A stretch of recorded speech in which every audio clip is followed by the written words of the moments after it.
এই মুহূর্তের সবচাইতে বড় খবর, ভারত বাংলাদেশ সীমান্তে শুয়োরের সাথে মানুষের লড়াই।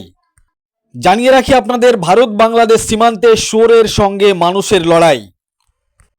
জঙ্গলি শুয়োর 5 জন চাষিকে গুরুতর জখম করেছেন। এখন বন্যার সময় জল মাঠে ও পদ্মাতে ঢুকেছে। মাঠে পাট কাটতে যাচ্ছে পাট চাষিরা।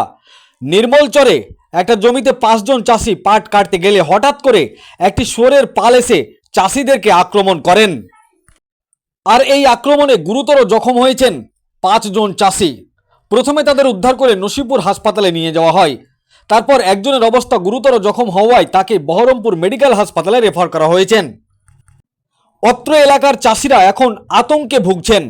গ্রামবাসীরা প্রশাসনের কাছে আবেদন জানাচ্ছেন যে অবিলম্বে এই শুয়োরের একটা যেন ব্যবস্থা করা হোক, যেন চাষিরা সুস্থভাবে মাঠে কাজ করতে পারে।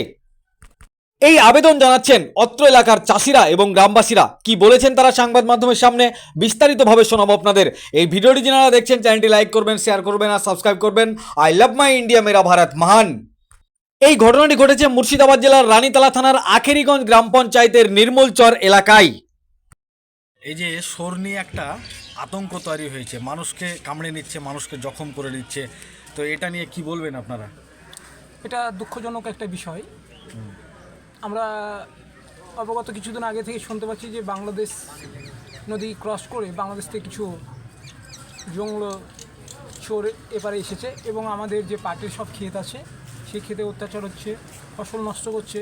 এবং গতকালকে আমাদের চর জাদিরিয়া নির্মল চরে বেশ কয়েকজনকে আহতও করেছে। এবং এর জন্য আমরা আমাদের প্রশাসনিকভাবে রানীতলা থানার ওসির কাছে আমার একটা বিনোদন নিবেদন যে যদি সরকারিভাবে কিছু ব্যবস্থা করে এই জঙ্গলের শুয়োরের জন্য, তাহলে আমরা উপকৃত হতাম। কতজন জখম হয়েছে? 4 জন। তারা এখন কোথায় ভর্তি আছে? এখন প্রথমত আপনার আমাদের নসিপুর প্রাথমিক চিকিৎসা কেন্দ্রে প্রাথমিক চিকিৎসা সেরে তাদের বহরমপুরে ট্রান্সফার করা হয়েছে। কী নাম আপনার? মোহাম্মদ আজাদ হক। এই যে শুয়োরে আপনাদের এখানে বারবার একটা অসুবিধার সৃষ্টি করছে, মাঠে যাচ্ছে মানুষ, তাদেরকে কামড়ে নিচ্ছে, জখম হচ্ছে, তো এটা নিয়ে আপনারা কি চাইছেন? এটা নিয়ে চাইছি যে সরকার জানে এটা নিয়ে কোনো ব্যবস্থা নেয়। আপনার 5 জন গেছিলো চাষি আমাদের লীলমোড় চরে, আপনার পাট কাটতে গিয়েছিল, পাটের ভিতরে শুয়োর ছিল। একজনকে আপনার পুরো জখম করে দিয়েছে, উনি ভর্তি আছে আপনার বহরমপুর মেডিকেল কলেজে। ওনার অবস্থা খুবই খারাপ। তো তাই সরকারকে বলছি যে যথাযথভাবে জানে এই ব্যবস্থাটা নেয়। কি চাইছেন আপনারা এখন?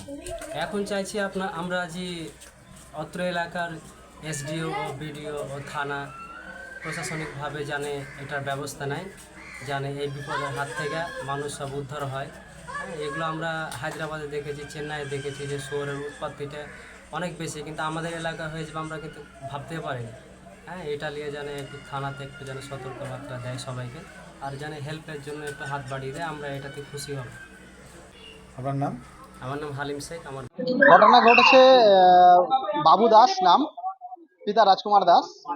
উনি আমাদের ওদিকে গ্রামের নাম হচ্ছে নির্মলচর জাজিরা।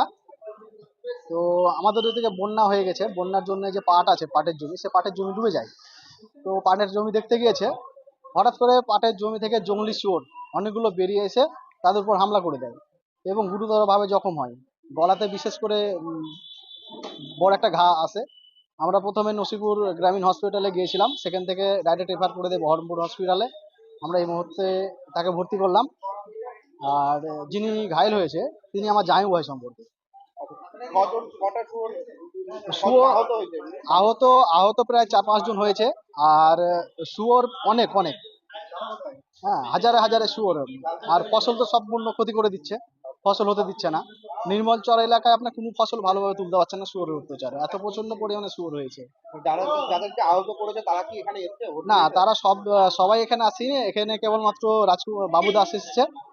আর আপন আপন যে যেমন ব্যবস্থা নিয়ে নিয়েছে, হ্যাঁ, বিভিন্ন জায়গায় দেখাচ্ছে, তারা চিকিৎসা করছে। হ্যাঁ। আপনার নাম? আমার নাম জীবন মণ্ডল। আপনার কি হচ্ছে? আমার জামাইবাবু।